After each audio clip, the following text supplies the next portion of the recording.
আসসালামু আলাইকুম প্রিয় শিক্ষার্থী, আমার পেজ ইন্টারেক্টিভ বায়োলজি বাই মাহবুব থেকে আমি তোমাদেরকে স্বাগত জানাচ্ছি। আজকে আমরা খুবই গুরুত্বপূর্ণ একটি বিষয় নিয়ে আলোচনা করব। সেটা হলো যে মাইটোসিস এবং মায়োসিস কোষ বিভাজন একে অপরের পরিপূরক, এই বিষয়টা আমরা ব্যাখ্যা করব এবং এখান থেকে আমরা এটাও জানতে পারবো যে একটি প্রজাতিতে কিভাবে ক্রোমোজোম সংখ্যা ধ্রুব থাকে এবং একটি প্রজাতি কিভাবে দৈহিক বৃদ্ধি পায় সেটা আমরা এখান থেকে জানতে পারবো। উদাহরণস্বরূপ আমরা মানুষের কথা এখানে বিবেচনা করে আলোচনাটা শুরু করব।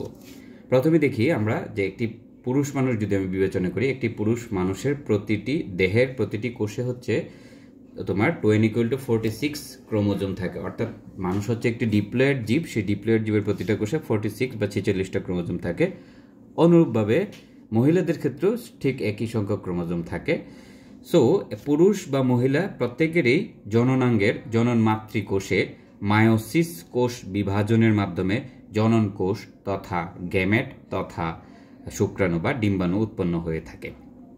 আমরা জানি যে মায়োসিস কোষ বিভাজনে একটি কোষ বিভাজিত হয়ে 4টি কোষ তৈরি হয় এবং প্রতিটি সৃষ্ট কোষ বা অপত্য কোষ বা জনন কোষে ক্রোমোজোম সংখ্যা মাতৃকোষের ঠিক অর্ধেক হয়। সেই ক্ষেত্রে যদি একটি জনন মাতৃকোষ 2=46 বা 46 ক্রোমোজোম বিশিষ্ট মায়োসিস প্রক্রিয়ায় যদি বিভাজিত হয়, তাহলে 4টি জনন কোষ বা গ্যামেট বা শুক্রাণু তৈরি হবে, যার প্রত্যেকটিতে ক্রোমোজোম থাকবে n=23 বা 23টি। অনুরূপভাবে মহিলাদের ক্ষেত্রেও এই কাজটি হবে, শুধু তাদের জনন কোষটাকে আমরা ডিম্বাণু বলবো বা ইংরেজিতে ওভাম বলে। ক্রোমোজোম সংখ্যা n=23 হবে, যেহেতু মায়োসিস কোষ বিভাজনের ফলে ক্রোমোজোম সংখ্যা ঠিক অর্ধেক হয়ে যায়। এই ক্ষেত্রে শুক্রাণু এবং ডিম্বাণু দুটি বিপরীতধর্মী জনন কোষ নিষেক প্রক্রিয়ায় মিলিত হয়ে জাইগোট উৎপন্ন হবে। সেই জাইগোটেও কিন্তু ক্রোমোজোম সংখ্যা হয়ে যাবে তখন 2n=46, কারণ শুক্রাণুতে বা গ্যামেটে 23 ছিল এবং ডিম্বাণু বা জনন কোষ বা গ্যামেটেও ক্রোমোজোম সংখ্যা 23 ছিল। সেই 23 এবং 23 মিলে আবার পুনরায় 46 হয়েছে, অর্থাৎ যে জাইগোটটি তৈরি হইল সেই জাইগোটটিতে হচ্ছে ক্রোমোজোম সংখ্যা 46 এবং এটি একটি ডিপ্লয়েড কোষ। পরবর্তীতে এই জাইগোটটিতে বারবার মাইটোসিস প্রক্রিয়ায় সংগঠিত হয় এবং এই জাইগোটটি মাইটোসিস প্রক্রিয়ায় বিভাজিত হয়ে সমগ্র মানবদেহ তৈরি করে এবং মানবদেহের প্রতিটি কোষে ঠিক 46টা ক্রোমোজোম থাকে।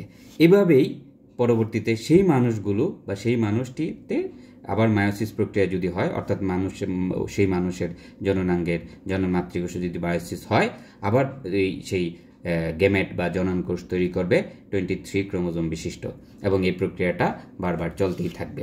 তাই বলা হয় মায়োসিস এবং মাইটোসিস কোষ বিভাজন একে অপরের পরিপূরক এবং মায়োসিস কোষ বিভাজন প্রক্রিয়ায় যে গ্যামেট তৈরি হয় সেই গ্যামেটে অর্ধেক সংখ্যক ক্রোমোজোম থাকে বিদায় সেই অর্ধেক সংখ্যক ক্রোমোজোম দুইটি মিলিত হয়ে, অর্থাৎ অর্ধেক সংখ্যক ক্রোমোজোম বিশিষ্ট দুইটি বিপরীতধর্মী গ্যামেট মিলিত হয়ে আবার ডিপ্লয়েড কোষে ফিরে আসে এবং সেটিতে আবার মাইটোসিস কোষ বিভাজন প্রক্রিয়া সম্পন্ন হয়।